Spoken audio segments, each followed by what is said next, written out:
Now let us understand the domain model and how to create your domain model according to your domain. So the domain model is in the domains folder.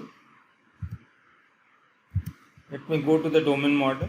We have this method add customer. So what we have to do is, suppose the customer has some fields.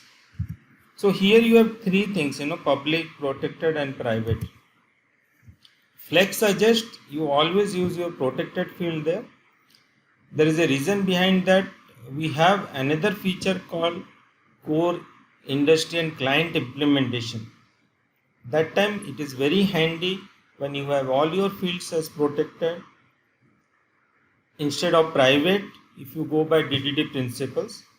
And public properties are not recommended anyway as a good coding practices. So whatever you manipulate, whatever data you change for the properties, it usually will come from the command as input API model, and other system property you can, whatever some of the properties you can even update manually here, but most of them will come from the input API model. So now let us create some fields. Public string, you want to give a name to the customer.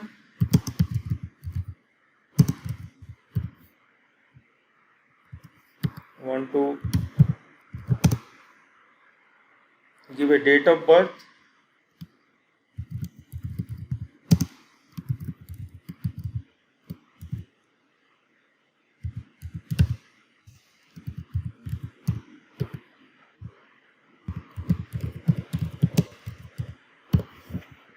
I think these two are enough for now.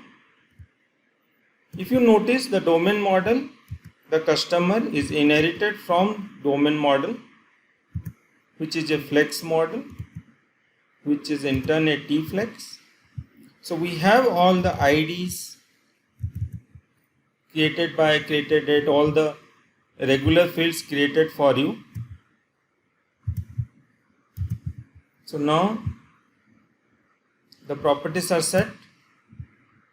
If you want some attribute validations, so we don't want the name to be more than maybe 50 characters. That's for now. So these validations we can give. And what we suggest is, don't do any of the entity framework related specific stuff, you can avoid here, and rather use a Fluent API. So in the next section, I will show you how to use Fluent API to customize the properties.